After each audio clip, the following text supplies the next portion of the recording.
The air in the Georgetown University lecture hall crackled with anticipation, not for a dry political seminar, but for a potential clash of titans. Karoline Leavitt, the composed, sharp-as-nails White House press secretary, was there to defend the Department of Government Efficiency, DOGE, President Trump's controversial reform initiative, spearheaded by the equally controversial Elon Musk. Mass federal employee layoffs had ignited a firestorm of criticism. And tonight, in this room packed with students, journalists, and activists, Leavitt, just 27, was the designated fire extinguisher. She didn't expect a personal attack, however. The bell rang, signaling the start, a mundane sound that belied the drama about to unfold in room 204. Students poured in, their laughter mingling with the rustle of papers. Leavitt, standing at the corner of the stage, exuded a quiet confidence. Her deep blue business suit was impeccable, her gaze steady, yet a hint of steel glimmered beneath the surface. She was there to explain DOGE's policy, to weather the storm of opposition that relentlessly targeted Musk and Trump. Then, Professor Jane Kessler took the stage. Short gray hair gleaming, eyes blazing with a defiant fire, she exuded an authority earned through decades of academic rigor. She skipped the pleasantries, launching straight into a scathing critique. "Elon Musk," Kessler declared, her voice dripping with icy sarcasm. "A billionaire who thinks he can buy the government. This isn't reform. It's a tool for Musk to serve Tesla and SpaceX." A ripple of murmurs and nervous chuckles spread through the audience. Leavitt, fists clenched, felt her breath quicken. She'd been instructed to remain calm, to focus on defending the policy, to deflect personal attacks. But this felt different. The personal attack, the blatant accusatory tone, was meant to dismantle every point she could possibly make. The Georgetown auditorium buzzed with the energy of a brewing storm after Professor Kessler's opening salvo. Kessler's gaze, cold and sharp as a blade, swept the room, pausing momentarily on Leavitt before continuing. The young press secretary stood at the edge of the stage, notes still clutched tightly in her hand.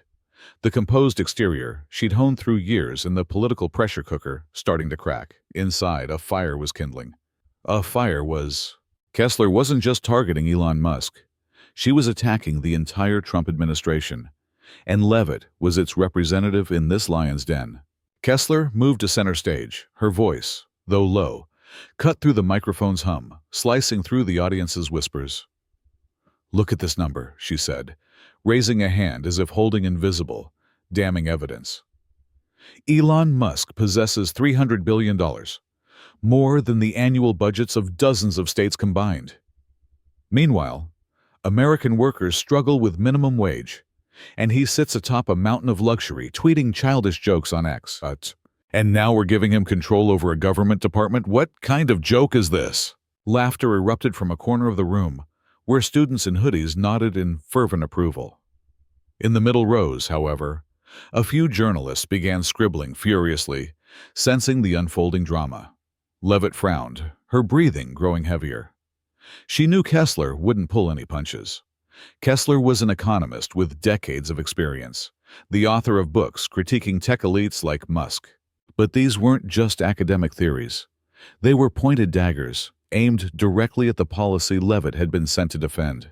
DOGE, the Department of Government Efficiency, had been a lightning rod for controversy since its inception, especially after Musk and Vivek Ramaswamy announced plans in early March 2025 to fire thousands of federal employees to streamline operations.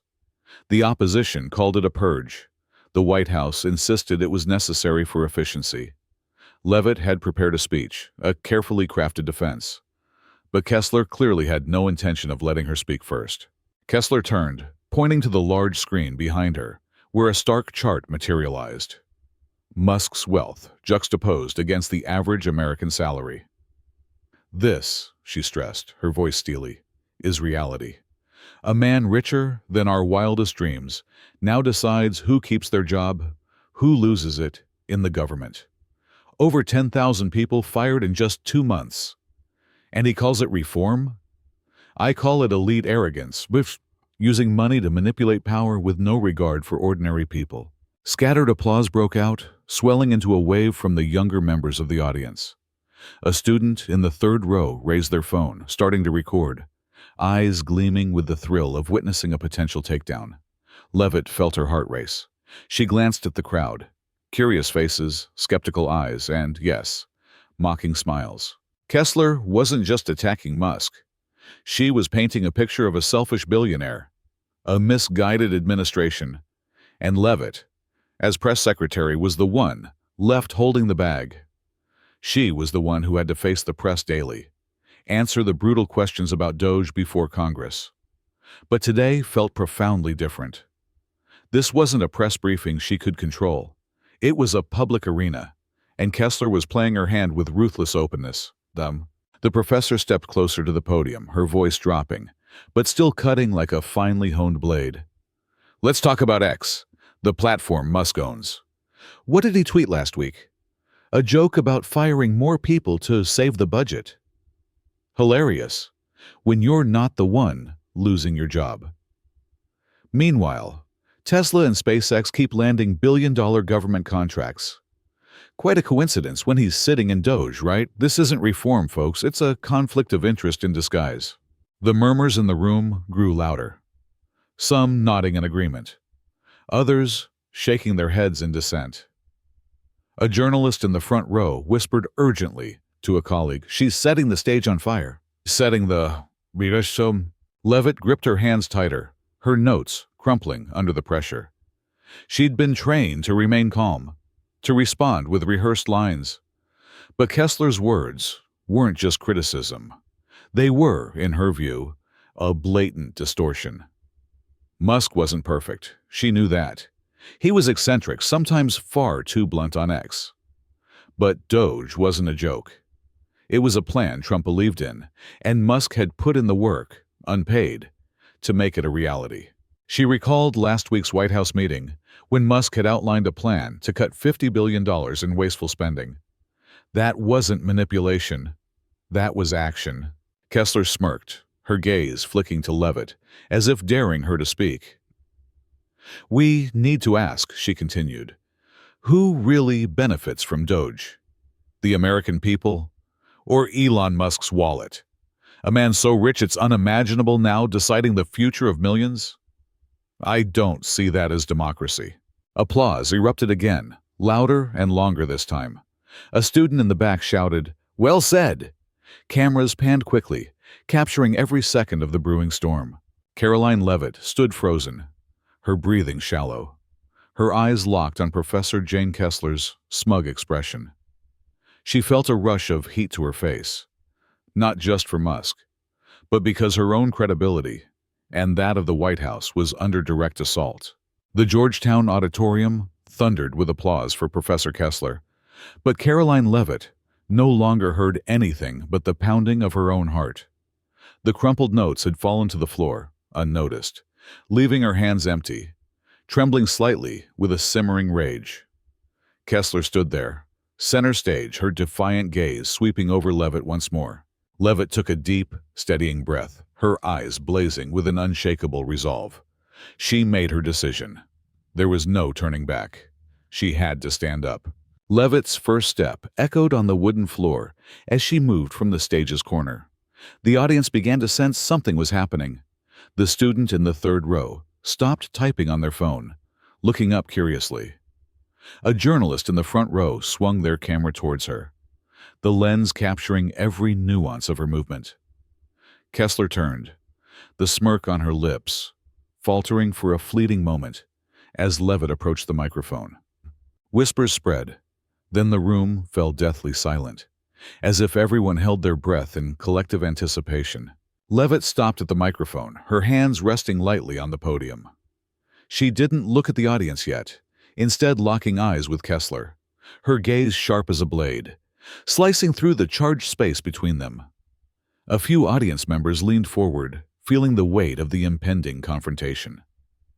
A journalist whispered to a colleague, "What's she going to do?" But Leavitt didn't leave them guessing for long.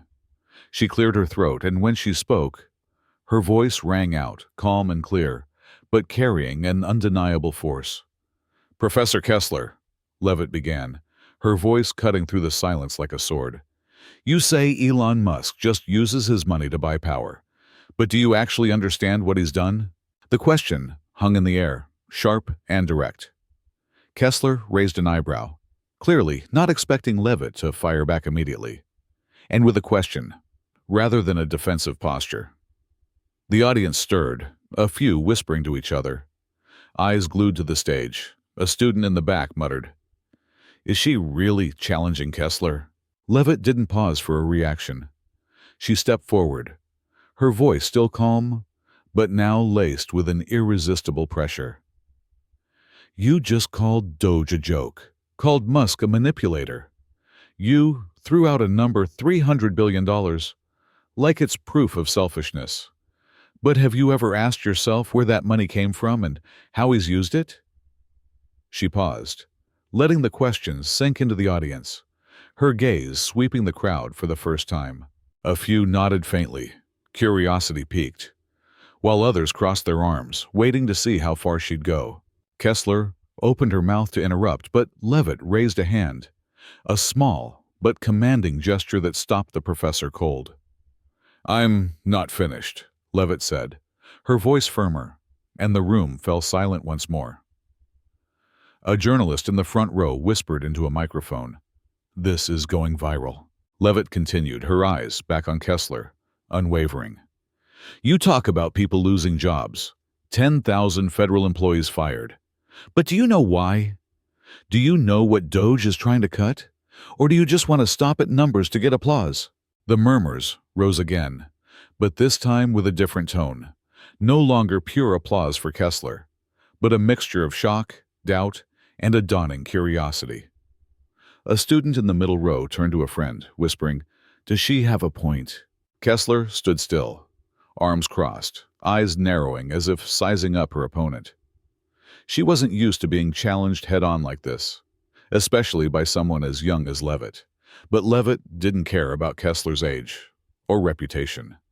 She was there for one reason: to defend the truth she believed in, and she wouldn't let Kessler twist it for another second. "I was sent here by the White House," Leavitt said, her voice now booming, "not to stand by while someone gets smeared just so you can score points with the crowd. You want to talk about truth? Then let me show you the truth, not through sarcasm, but through what's really happening." She paused, taking a breath, her hands clenching at her sides.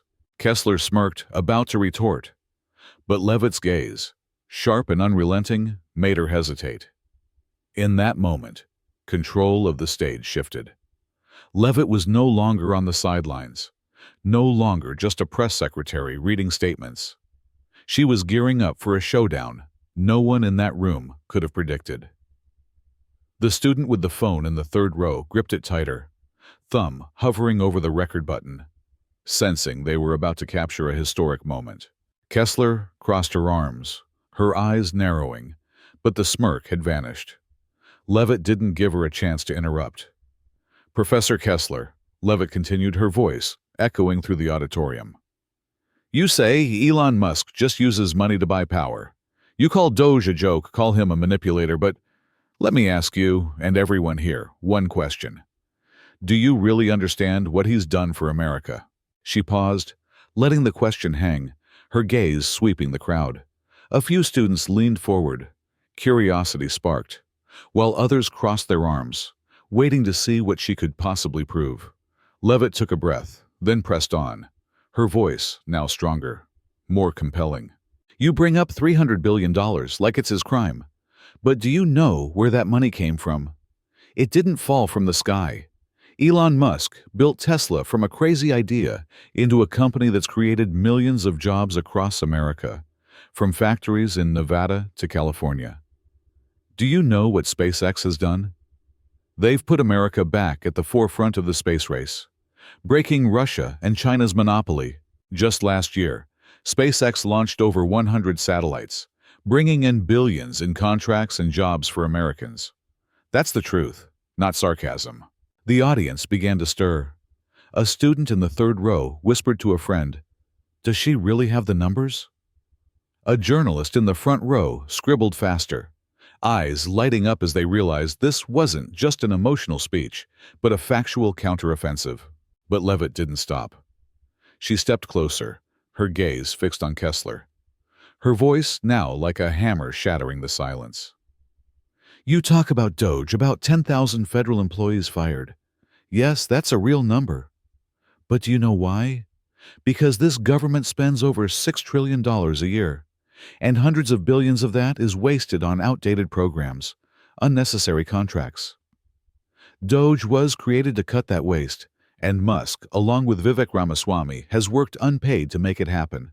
You call that manipulation? I call it responsibility. The murmurs in the auditorium grew. But this time, it wasn't just applause for Kessler. A few nodded, their expressions shifting from doubt to reflection. Kessler opened her mouth to rebut, but Leavitt raised her hand again, her voice firm. I'm not done. Kessler froze, clearly caught off guard by the young woman's resolve. Leavitt continued, her voice now carrying a controlled anger. You mentioned Musk's tweets. His jokes on X, yes, he's not perfect. He's eccentric, sometimes too blunt. But have you ever asked yourself why someone that rich spends hours in White House meetings, taking no salary, to fix a system he's not obligated to fix? Do you know what he did last week? He laid out a plan to cut $50 billion in wasteful spending, not to pocket it, but to give it back to the American people. The room fell completely silent. A student in the middle row whispered, 50 billion? A journalist in the back stopped typing, looking up at Leavitt in astonishment. Kessler stood still, arms still crossed, but her eyes no longer held the same confidence.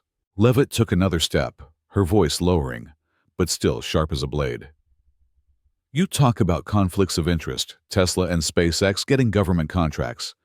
But did you know those contracts were signed before Doge existed? Before Musk ever stepped into this administration? And do you know how much SpaceX has saved NASA? Over $4 billion compared to competitors, thanks to their technology. That's the truth, not the manipulations you want people to believe. Scattered applause broke out from one corner of the room, small but distinct. A student in the third row shot up shouting, "She's right!" But Leavitt didn't smile. She wasn't there for applause. She was there to set the record straight. She turned to Kessler, her gaze unrelenting. You want to talk about the American people? Then ask the families with jobs because of Tesla. Ask the engineers at SpaceX building the future. Ask the taxpayers who benefit when Doge cuts waste. Have you ever sat down and listened to them? Or do you just see Elon Musk through a lens of bias? A rich billionaire, so he must be the villain. Kessler shifted, visibly uncomfortable. She opened her mouth, but this time, Leavitt didn't give her a chance. You say this isn't democracy, she continued, her voice now ringing like a declaration of war. But I see the opposite. A man putting his reputation and time into fixing a broken system. Not for money, not for personal power, but because he believes America can be better. You may not like him, but don't twist the truth just to score points with the crowd. The auditorium erupted in murmurs, but this time, it was a cacophony of conflicting emotions, punctuated by bursts of applause mixed with admiration. A journalist in the front row whispered into a microphone, "She just knocked out Kessler." The student in the back turned to a friend, muttering, "I didn't expect her to be this strong." Applause broke out again, louder, longer, from different corners of the room. Karoline Leavitt stood there, her eyes still locked on Professor Jane Kessler, unflinching, as if waiting for her to respond. The applause faded, but the air remained heavy, tense enough that you could hear the breathing of hundreds of onlookers, students, journalists, activists, all fixated on the stage. Leavitt had just landed a knockout blow, and everyone wanted to know what Kessler, with decades of experience and a rock-solid reputation, would do to regain the upper hand. Kessler stood still, arms tightly crossed, eyes narrowed at Leavitt.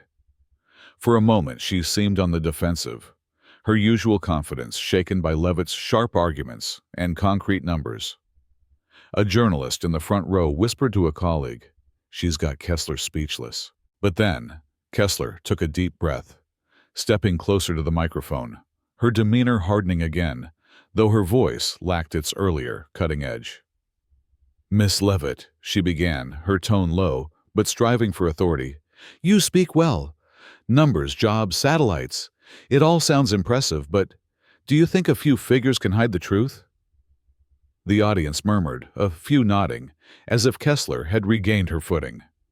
She raised a hand, her gaze sweeping the crowd, trying to reclaim attention. "I don't deny Tesla or SpaceX created jobs," she continued, her voice sharper. "But let's not forget those companies also bring Musk billions in profit. And Doge, you call it cutting waste, but I see it as cutting livelihoods for thousands of families. 10,000 people out of work isn't a number to brag about. Those are real people, not stats on paper." Scattered applause rose from one corner, mostly from students who'd backed Kessler from the start. Leavitt stood still, her eyes never leaving Kessler's, but she didn't interrupt. She knew Kessler was trying to pull the audience's emotions her way, and she let her finish, not out of fear, but because she wanted everyone to see the contrast between her reasoning and Kessler's sarcasm. The professor stepped closer, her voice dropping, laced with familiar mockery. "You say Musk works unpaid, fine, but he doesn't need a salary.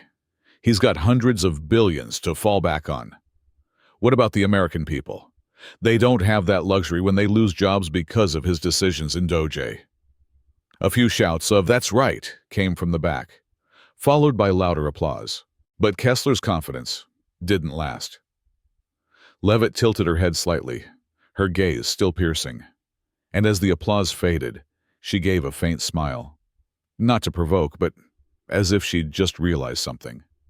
Kessler caught that smile, and her eyes flickered. "Am I done yet, Professor?" Leavitt asked, her voice calm but brimming with challenge.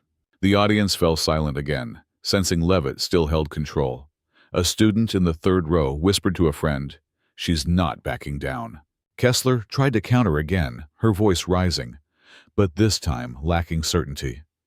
"You can paint Musk as a hero if you want, but don't forget he wasn't elected. The people didn't give him the right to decide their lives.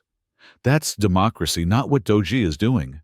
She paused, expecting applause, but this time it was only scattered. The audience seemed split, some nodding with Kessler, but many still watching Leavitt, waiting for her next move. And then the room exploded. A student in the middle row shot up, shouting, "But what has Musk done that you haven't?" That yell was like a spark. Another voice from the back countered, "He's just enriching himself." "He's..." Boos and applause clashed, and the auditorium quickly descended into chaos. A group of students started raising their phones to record, whispers turning into shouts. "She's right about Tesla," one yelled. "But what about the people who lost jobs?" another shot back. Kessler raised her hands, trying to restore order, but the noise spiraled beyond her control. She looked at Leavitt, her eyes now a mix of confusion and anger. Leavitt stood still, saying nothing, but her gaze didn't waver. She didn't need to shout to hold the audience. Her silence only drew more attention. A journalist in the second row whispered to a colleague, "She just took Kessler's advantage without saying another word." The student with the phone in the third row stopped recording, muttering, "I've never seen Kessler cornered like this." Amid the chaos, Kessler stepped closer to the microphone again, her voice trembling slightly, but trying to stay composed.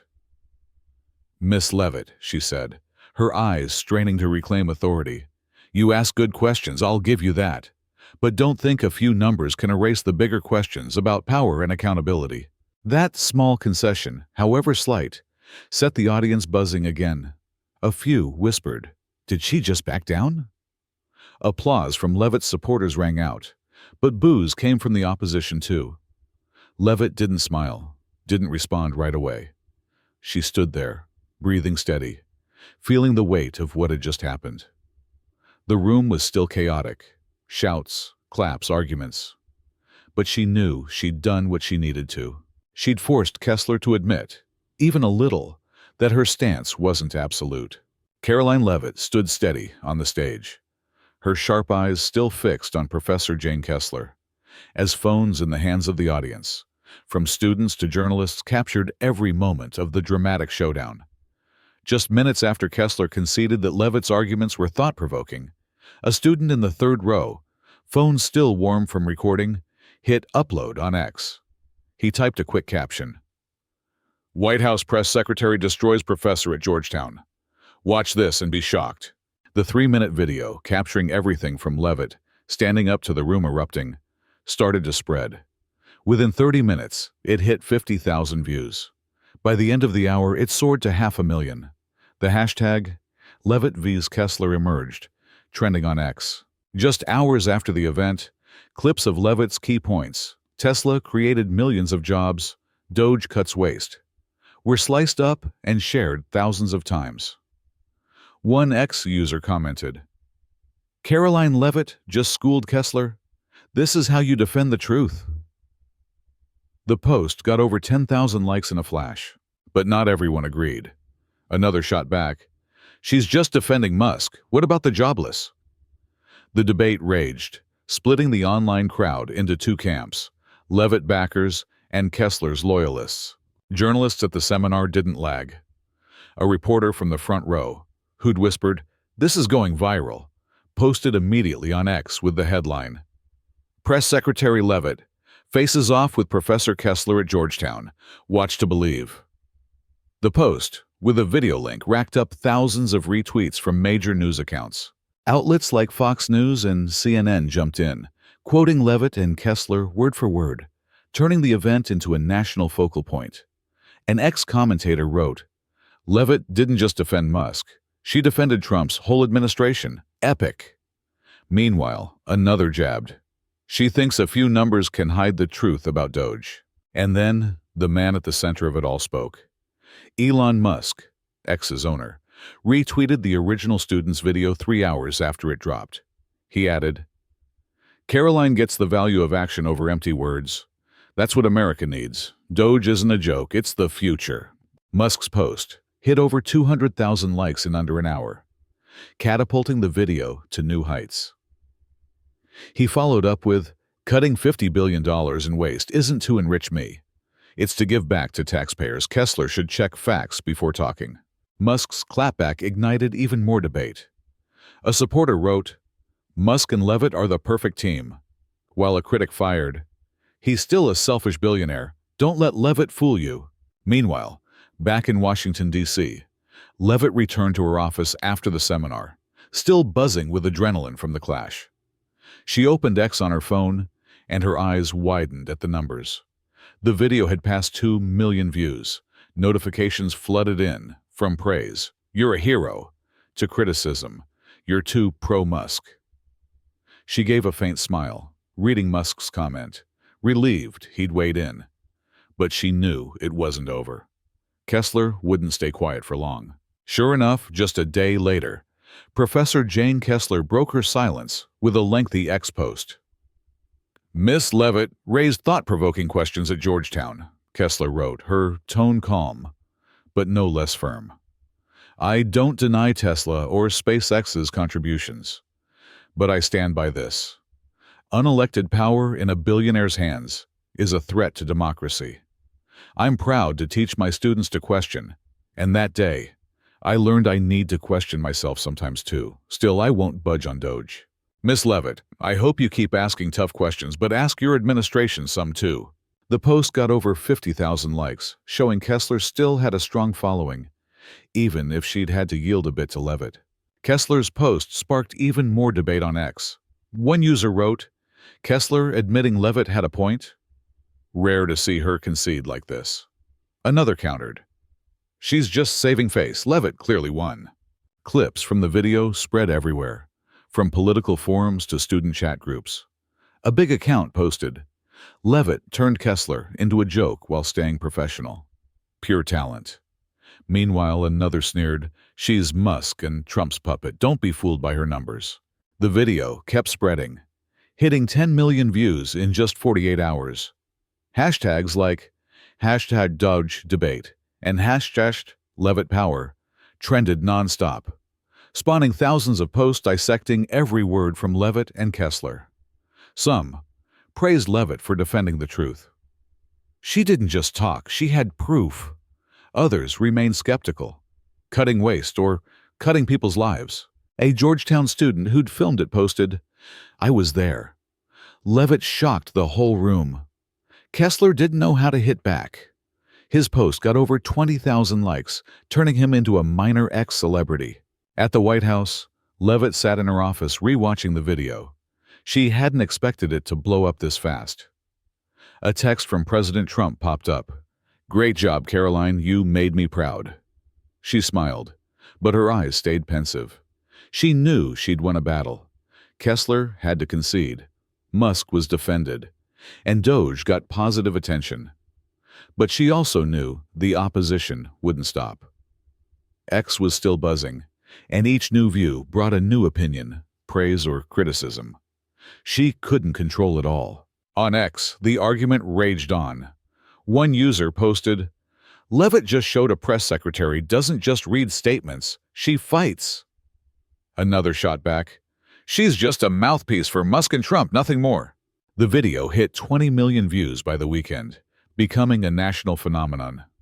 A political commentator tweeted, "This moment will be remembered. Leavitt didn't just defend Musk, she reshaped how we see Doge." Meanwhile, another warned, "Don't let her fool you, it's just PR." Leavitt set her phone down, taking a deep breath. She didn't need everyone to agree. She just wanted them to think. And as she watched the view count climb by the second on X, she knew she'd done that. But she also knew this battle was just the beginning. Leavitt didn't get complacent. She understood X remained divided. Half hailed her as a hero, and half called her a puppet. She didn't need universal approval, she just wanted people to reflect. The Georgetown event taught her a lesson. One moment can shift perspective, but you have to speak up. Stand up for what you believe is the truth. Kessler conceded to her, the audience debated, and Musk spoke up. That was enough to prove bias doesn't always win. The viral showdown between White House Press Secretary Karoline Leavitt and Professor Jane Kessler at Georgetown University offers more than just political theater. It provides a valuable lesson in the power of a single, well-prepared voice to challenge established narratives and spark meaningful debate, even in the face of intense opposition. In today's polarized world, where information is often weaponized and opinions are deeply entrenched, Leavitt's approach offers a powerful blueprint for effective communication. It demonstrates that even in the face of overwhelming noise and established power structures, a single voice, armed with facts, composure, and a willingness to challenge the status quo, can make a significant impact. What are your thoughts on Karoline Leavitt's approach? Did she convince you, or do you remain skeptical of Doge and Elon Musk? Share your opinions in the comments below, and don't forget to subscribe to the channel for more insightful analyses of current events.